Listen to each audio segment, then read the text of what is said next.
Yo, bien ou bof, enfin une jolie prestation de nos Marvel, ça fait zizi, on a passé un agréable moment cette fin d'après-midi et franchement on en avait besoin. 4-1 face à Bruges en Ligue des Champions, comment ça fait zizir, je te raconte pas ma gueule. On en parle dans quelques instants, mais avant on prend quelques petites secondes pour le sponsor. Alors comme d'habitude c'est OneFootball qui sponsorise cette vidéo, l'application number one sur le football. Cette application est totalement gratos et personnalisable, c'est-à-dire que tu peux choisir les joueurs que tu veux suivre, les équipes que tu veux suivre, et il y a absolument toutes les news. C'est disponible sur Android et iOS, et comme indiqué juste ici, pour télécharger l'application, le lien est disponible dans la description de cette vidéo. Alors comme je te l'ai dit, j'ai pris beaucoup de plaisir en première mi-temps, et toi-même tu sais que c'est rare ces derniers temps. Déjà pour commencer, le match a carrément commencé sur les chapeaux de fou. Je sais même pas qu'est-ce que j'étais craint de faire quelque chose vers là-bas quand d'un coup d'un seul Mbappé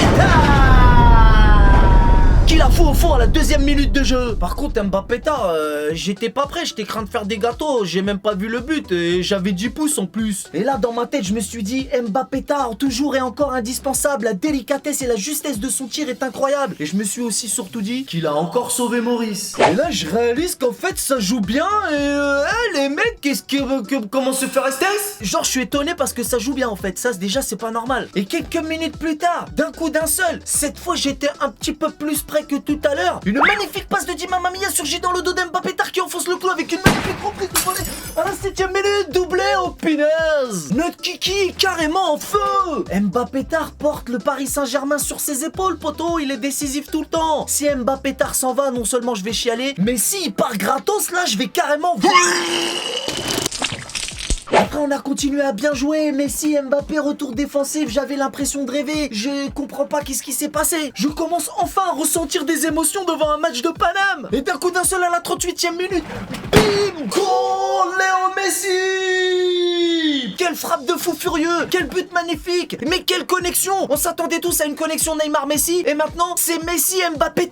Mais comment se faire STS? Alors bouge pas, c'est très simple, j'ai pas une mais deux explications, poteau. Je vais te faire la théorie du soda Z à moitié vide ou à moitié plein. Commençons par le soda Z à moitié plein. Ouais mais on joue bien quand c'est pas essentiel et on joue mal quand il faut bien jouer, alors ça sert à rien. Et maintenant voici la version soda Z à moitié plein. Qu'est-ce que ça me fait du bien de voir Paris se lâcher. C'est quand ils jouent comme ça sans enjeu qu'ils arrivent à se faire plaisir. Dis-moi dans l'espace commentaire si t'es plutôt team soda Z à moitié vide ou team soda Z à moitié plein. En tout cas, tout qu'est-ce que je sais, c'est que moi j'ai enfin pris du plaisir devant un match de Paname. Qui aurait cru qu'on aurait joué comme ça après tant de matchs nuls à chier? Certainement pas toi, jeune freluquet. Moi, chez moi. Enfin, ça joue au football. Si seulement on pouvait jouer comme ça tous les matchs. Ça a pourtant pas l'air si compliqué que ça quand tu les regardes faire. 3 € à la mi-temps, ça faisait tellement longtemps. Magnifique Verratti-Tan, petit par la taille mais grand par le talent. Ils étaient tous à peu près justes, carrément. Même Diabolo pratiquement a bien joué. Bon, j'ai du mal à le dire, mais c'est vrai. Sauf qu'en seconde période, ça recommence. Comme d'habitude.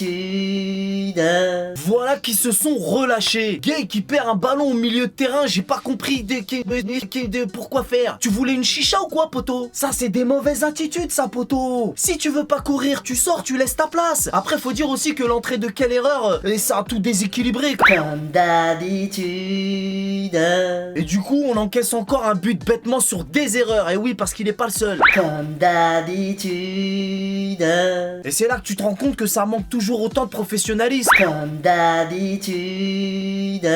Mais bon, heureusement qu'on s'est réveillé après ce but encaissé. Et oui, parce qu'à la 76ème minute, Léo Messi est légèrement fauché dans la surface. Et du coup il nous met un magnifique doublé sur penalty. D'ailleurs le gardien n'a même pas bougé, miskin. Je crois qu'il s'attendait à une Panelka, ce bécile. Moi chez moi. Par contre, petite parenthèse pour son compatriote Icar disparu, qui est toujours porté disparu. Il est peut-être planqué dans les nids à Wanda. Moi chez moi. Bon, plus sérieusement, on va dire que c'est les choses sérieusement que plus sérieuses choses commencent maintenant. Donc voilà, c'est quand même un bon début et surtout ça fait chaud. Heureusement que vous avez gagné contre Bruges quand même. Mort de rire. Voilà, mais comment t'es gonflé? Mais comment c'est possible d'être gens pareils?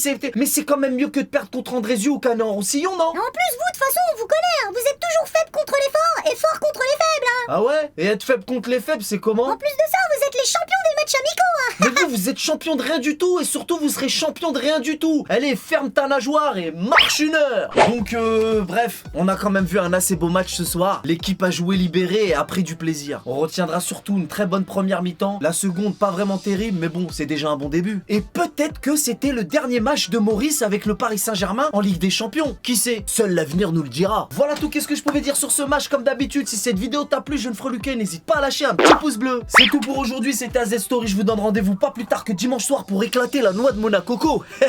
On connaît les bails. Salut!